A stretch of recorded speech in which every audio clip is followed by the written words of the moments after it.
Coach, you've coached at Miami of Ohio, and so just you're kind of aware of what their program is about and the type of players they attract. What can you share about your time there and what you learned from that program? Being a Louisiana boy, I didn't really know much about Miami of Ohio. I remember watching Ben Roethlisberger in a bowl game one time, and when I got the call to go there with Mike Haywood, I found out a lot about it. And there's cradle coaches, and you go and you look at the wall, and you see all the coaches that have been there. You know, Woody Hayes, Eric Porsegan, Bo Schembechler, and you see the assistants, Sean Payton, Tressel, coach there. It's a who's who for us coaches.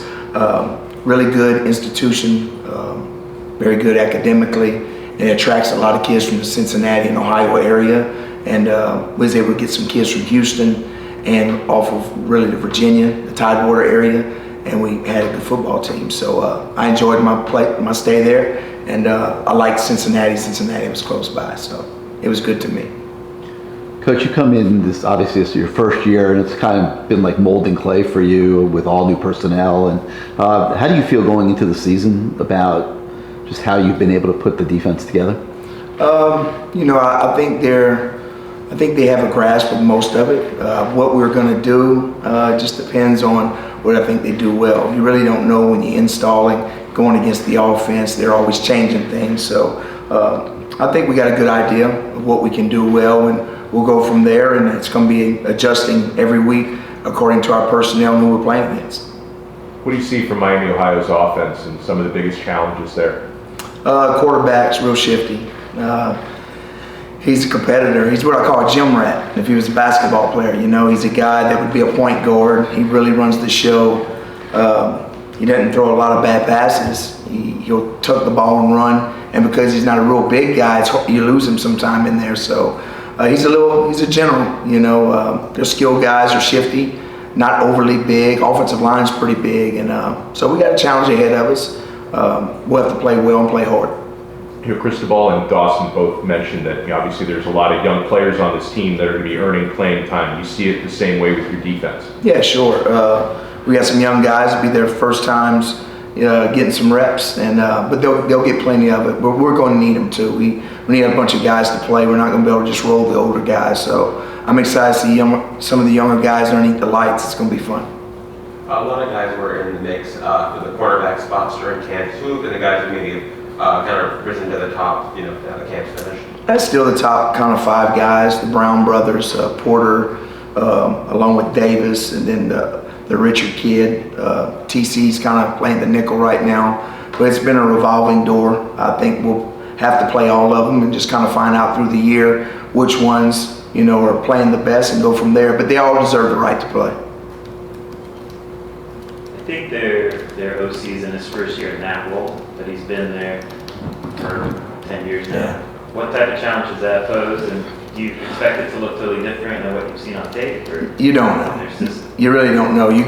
He's been there with them, so we're preparing for what we've seen in the past, and so you break down all the games and you go over those plays, but I'm sure there's going to be some wrinkles in that football game that we haven't prepared for. We'll have to get adjusted quick, so a lot of times you got to play a lot of vanilla defenses or base defenses in order to get things fixed. But we'll see how the game goes and see, what's kind of their attitude of how they're going to attack us. Will they go fast? Will they huddle? Will they do a bunch of crazy formations? We just don't know. So we're just working everything that we've seen on film. That's all you can do. Do you coach from the press box or the field? I'm from the field. You like to be on the field? Yes, sir. Coach, talk a little bit about Cam Kitchens, coming back as a reigning All-American. Has he taken up a leadership role in this team, or just, some thoughts on Kitchens going into this year?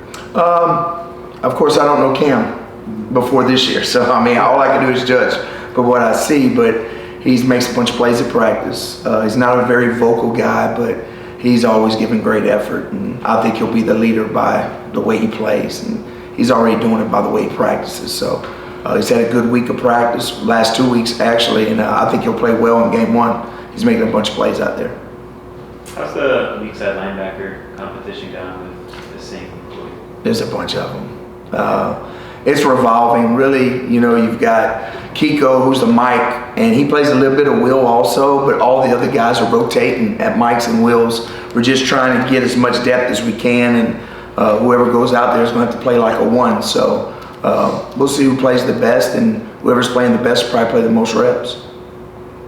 How much do you think, I mean, obviously a lot of guys are going to be rotating at defensive tackle, but Brandon seems like somebody who's really kind of elevated himself, during camp. How much is he going to be on the field, and just how much does he affect the game when he's on the field? Branson is real twitchy. He's not a very tall guy, but he's very powerful. He's fast. He's probably the best in shape because he's smaller than the rest of them. So he'll probably be able to play the most reps just because he's in shape, probably a little bit more than the rest. But really good football player. I think he'll make a ton of plays this year, rushing the passer, and probably some disruptive plays in the backfield and running backs. Mesa Door, how is he holding up? How's he doing? And that rotation you have, at defensive end. He's doing really well. Of course, he was one of the guys that was out this spring, and but we've kind of held him a little bit at times in camp. But he's full go now. He looks fine to me. He looks like he's always looked. From what I saw on film last year, that's what he looks like. So I expect him to have a good year. Everything seems to be a go with him this week. And the rotation there, it just seems pretty darn good, right, at the end. There's a bunch of guys, Of course, Najalik is a guy that's really stood out. Bang, the freshman, Chance Williams. There's just a bunch of guys. Jaden Wayne's going to get some snaps. So I'm excited to see him underneath the lights and see who plays the best. Sometimes the young guys you don't know.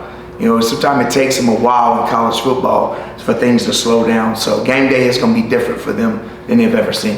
What kind of advice do you give the youngest guys? They're going to be all hyped up. What's the fine line between being hyped up and being calm? Just don't try to do too much. Just play within the defense. Do what you've seen on film, and just stick to that, and you'll usually be fine. As the season goes, because freshmen are like that. I remember when I was a freshman. You think about everything that could happen, trying to make a play, and when you kind of go back and you do what you're supposed to do, the plays end up finding you. You don't have to go find the play. So I think they'll be fine. But that's the biggest thing. Just stick it to the game plan and don't ad-lib and do your own thing. I asked Mario, between the first and second game, I always hear that there's the biggest improvement, right, before the second game. What do you expect as a coach for the first game? What are some of the things that might happen that you... Well, you want to tackle well, and you preach about it all the time. You don't tackle a lot at practice, and you get in the first game and you're preaching about it, and early on you're probably not going to tackle real well because you're going to, overshoot or overrun some things. But if you get a lot of people run to the football, it makes up for it. So effort has always been the key to tackling for me, and through the course of the year you'll become better tacklers, but you got to play with great effort in order to get guys down on the ground. Were you comfortable at the close of camp with where the run defense was in general? The first scrimmage wasn't good. The second scrimmage was really good. I think they had one run. That was a big run with the ones. Other than that, the ones didn't give up too much. So, I think we'll be okay. I think we've got a lot of different things we can do on defense. And I'm excited. You got to stop the run. That's number one. A lot of people worried about our size. But I think if you, do different things up front for us, slant and angling and bringing pressure, you can kind of eliminate gaps that way. And not too many people are really big to where they just sit there and play. The Alabamas of the world, the Georgia that's bigger than everybody, they kind of beat up on everybody. But everybody else has to find movement in order to stop the run. Tell me a little bit about James Williams and how schematically he gives you a lot of different options with his skill set and the way you can move him around. Yeah, he's a guy who can play a couple positions. He can play the boundary safety, he can play the Sam backer. So he's a guy that's going to create depth at another position wherever it is. He's playing boundary safety for us, but he'll play some Sam throughout the year. It's just we'll probably pick and choose what games he'll play an outside linebacker or which one he'll be dedicated just playing back there at the safety position. Is that going to be kind of a game-by-game decision, or is it going to be almost like a package-by-package? It's going to be game by game, how we feel like matchups and different things, whether it's a tight end we need to cover with a outside linebacker, or do we want to blitz a bigger guy? Because he's bigger than all that, the Sam backer, so it'll be game by game. At corner, it seems like you have a lot of body types and different skill sets. Do you match those week to week based on the wide receiver personnel, or is it kind of, these are our guys, they're going to play the most? Yeah, you can. If you're going to face a bunch of big receivers, you need some big bodies, of course. But just in general, normal size, you want to play the guys that are kind of hot, you know. The game usually comes down to if you're stopping the run, people are going to start throwing to the outside. And they're going to throw it to the outside, and you got to play the back shoulder and all that. Longer guys are usually better at it, but if a guy that's shorter that's really got a knack for playing football, you know, they're good at it. I had 2 last year that were really good. They wasn't real big, but they knew, you know, what their deficiencies was, and that's probably the most important thing. You know what you don't do well or what you need to do, and cover it up by technique or playing off or press bail, whatever it may be.